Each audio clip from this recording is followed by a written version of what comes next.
You basically just always feel like you're doing a horrible job at everything. That's what one mother said in a 2015 New York Times article titled Stressed, Tired, Rushed, a Portrait of an American Family. That mother, Amy Barnes, and her husband Jacob both work full-time and are the parents of a, at the time, 15-month-old baby.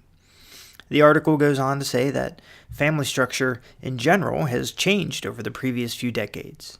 The percentage of two-parent families where both parents are working increased from 31% in 1970 to almost 50% today. The problem is that workplace structure and public policy has not changed. The result, parents today are stressed. Many feel like they are stretched too thin with no time to keep up on household tasks or dedicate what they feel is adequate time and attention to their kids while also focusing on their jobs. A study published in the Journal of Child and Family Studies in October 2017 looked at the connection between parental stress and child behavior problems. The results indicated that, quote, parental distress had a significant direct effect on total child behavior problems. In other words, it matters, and it has a direct effect on the quality of our interactions with our kids and how they behave. So aside from one or both parents quitting the rat race, which is another topic, what can we do about it? As a parent, how can we greatly reduce or even eliminate stress from our lives?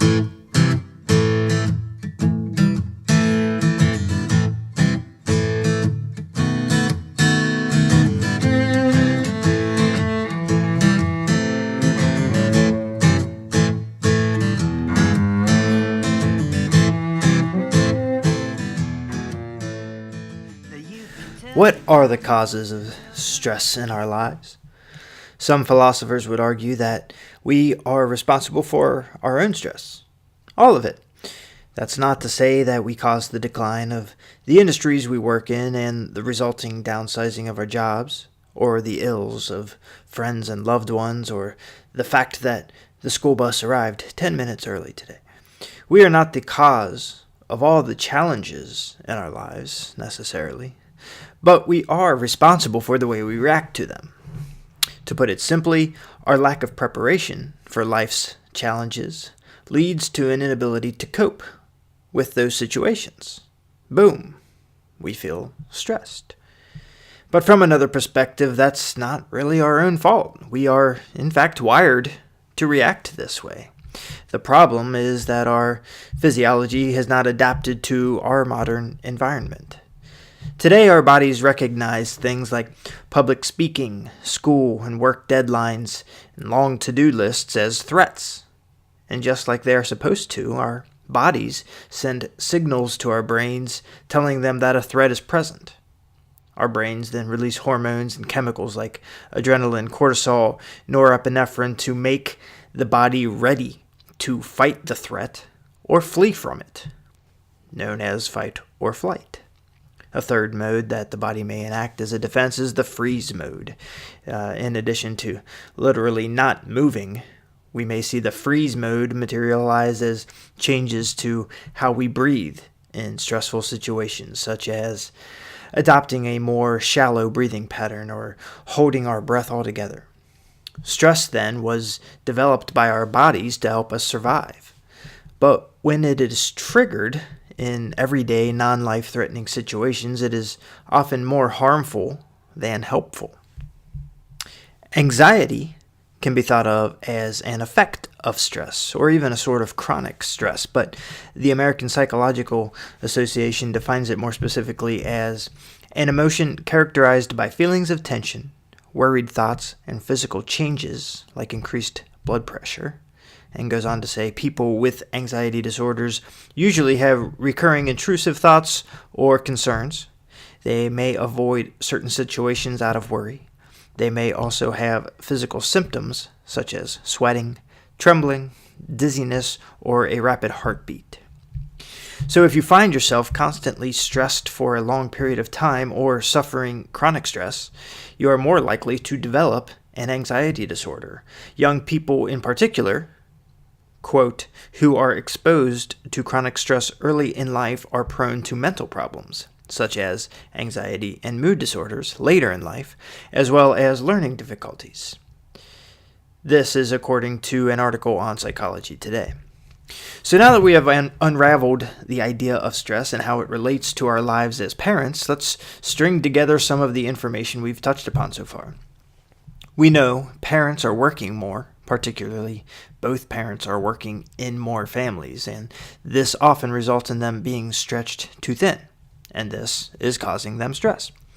Chronic stress and anxiety affect our ability to think clearly. Parental stress negatively affects our children's behavior, and we know that children who are exposed to chronic stress are more likely to develop anxiety and mood disorders and learning disabilities. That sounds to me like a problem worth addressing for ourselves and our children. And if you consider pieces like the one published in Time magazine in 2016 titled Teen Depression and Anxiety, Why the Kids Are Not All Right, it's a big problem. While this article points to various other issues in society as possible stressors for our youth, the studies we've already mentioned on this podcast tell us that the less stressed we are as parents, the more likely we are to raise emotionally stable children. So that's what I want to look at for the rest of this podcast today. Effective ways for parents to reduce stress.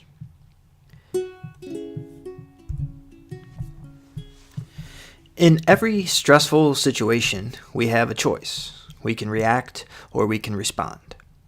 To react, for most people, means to give in to whatever negative emotion is most prominent when stress rears its ugly head. Frustration, depression, anger, etc. While these emotions are perfectly normal, they're not helpful if all we do is indulge in them. In fact, they can hurt more than they help.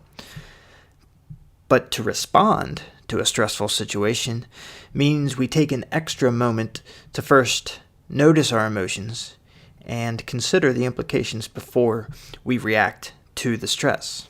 This takes the focus away from our natural or perhaps learned inclination to indulge in our negative emotions as a response.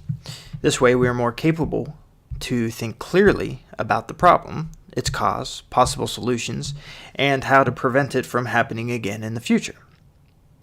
We can use our emotions as flags or signposts, telling us something is wrong and we need to address the issue, but to blindly give in to angry, frustrated, or depressed thoughts will only result in more stress. This obviously takes a lot of conscious effort and self-awareness. It's hard, but in the end, it's just another habit that when we take consistent action, we can develop. Each time we take the action, building that habit, it requires less and less conscious effort. This practice, the habit we're talking about, is essentially mindfulness. Now, mindfulness is one of those buzzwords that is overused today. It's prescribed so frequently as the solution to everything from business success to depression that it's probably starting to be brushed off as no more than a fad by many people. But, in truth, the science backs this stuff up. Mindfulness-based stress reduction and its health benefits was the subject of a paper published in the Journal of Psychosomatic Research.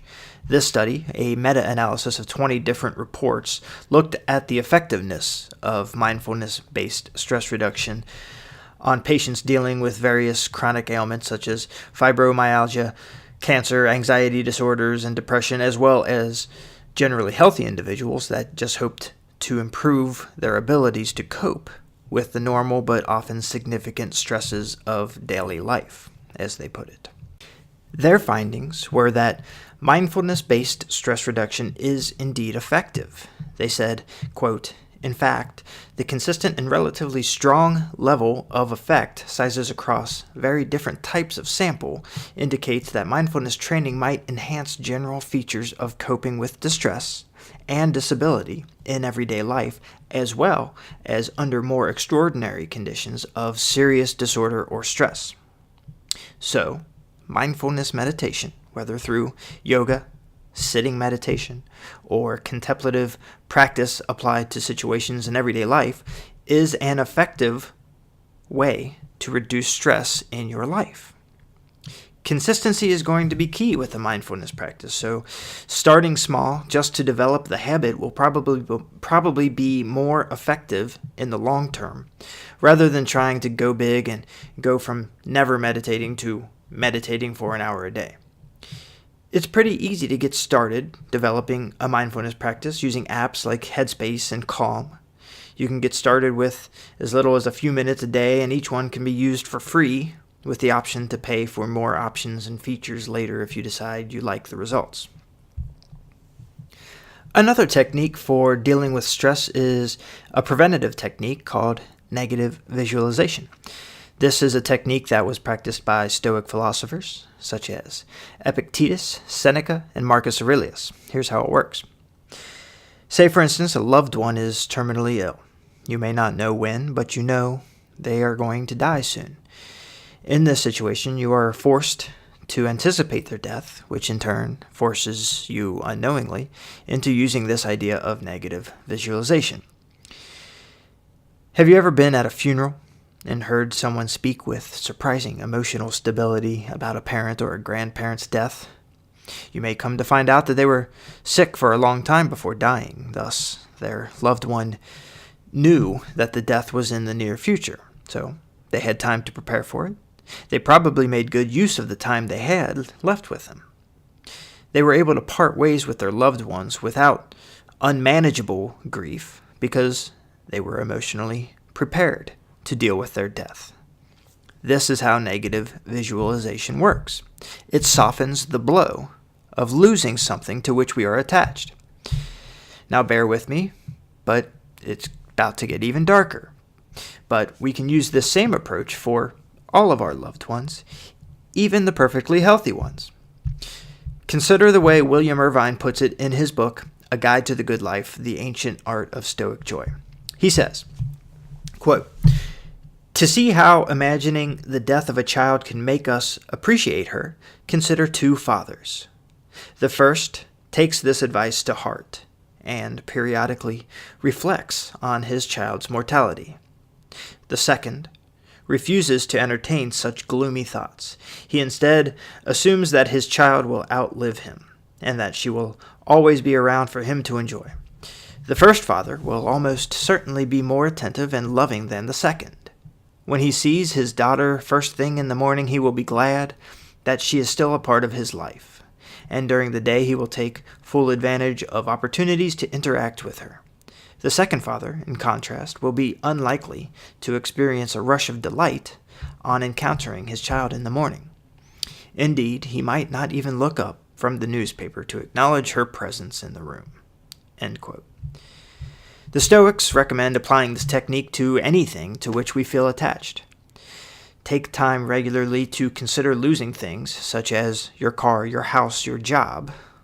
Then, should these negative situations occur, you are better prepared to deal with them, or deal with the loss of these things. To continue with the Stoic approach to stress, consider looking at stress as a signal indicating an opportunity to make our lives better. For a deeper dive into this topic, I recommend checking out the book, The Obstacle is the Way by Ryan Holiday. In his book, Holiday says, essentially, that our biggest opportunities in life are the challenges we face.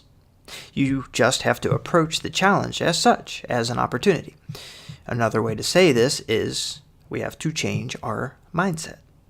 Several studies have shown that our mindset, as it relates to our response to stress, can actually change the effect stress has on our minds and bodies. If we enter stress with the expectation that we are going to learn and grow from the situation, we are more likely to do so and come out with a positive result. Just like the physical stress caused by lifting weights helps our muscles grow, the same is true in our brains when we handle moderate emotional stress with the right mindset. The way we react to stress largely depends on whether we have an internal or external locus of control. People with an internal locus of control operate with a belief that they are responsible for the events and outcomes in their life.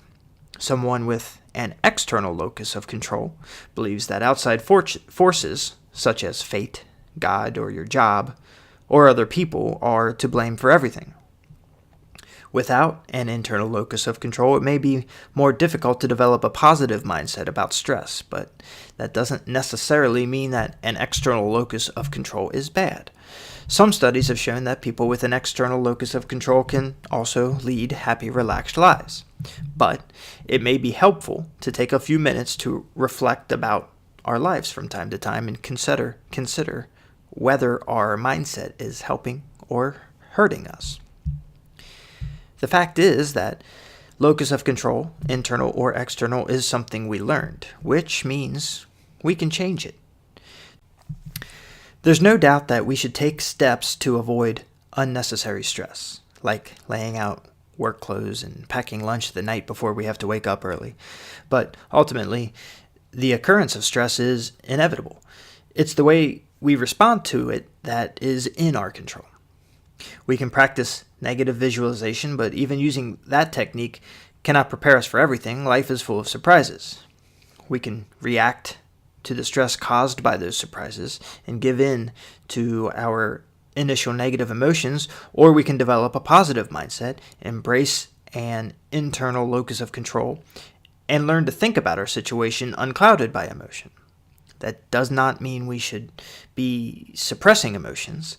The idea here is to acknowledge our emotions and then make a conscious decision on whether indulging in those emotions would be helpful or harmful. We should consciously choose how we respond to stress, or as Viktor Frankl, the author, Holocaust survivor, and psychologist said, quote, "Between stimulus and response, there is a space. In that space is our power to choose our response.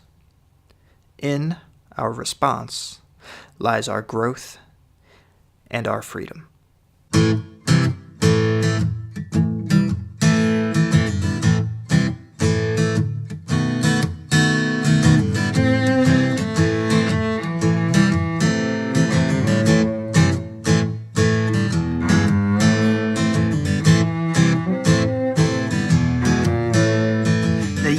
Tell your mama and tell her well. You can tell your mama that you're in hell. And when you get free and you find the sun, just realize you're not the only one. Now you deserve better, and I hope you see not everybody's blessed with the family. So find the little spark inside your mind. Live in the present, leave your past behind. You may not feel that it's justified, but I promise, little one, it's true. There may never be a better time to look into the future and just see you. Now the devilish misconception that I'm sure you know, not everybody gets a ticket to the show. But what I found is what I thought. A higher power keeps the back door unlocked.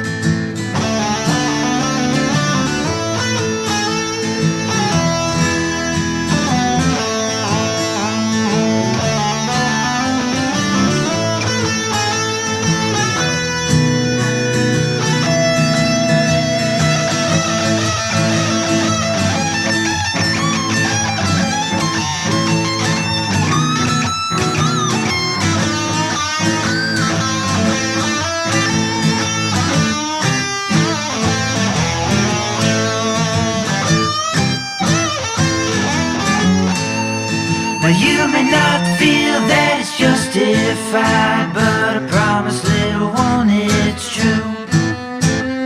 There may never be a better time to look into the future and just see you.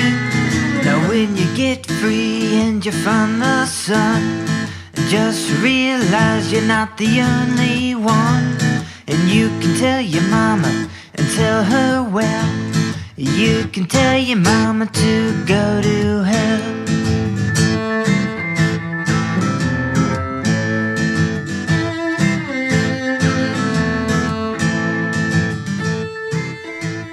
Thank you for listening today. If you'd like more information about the show, please check us out at www.familyoptimized.com/ignorant parenting. Have a nice day.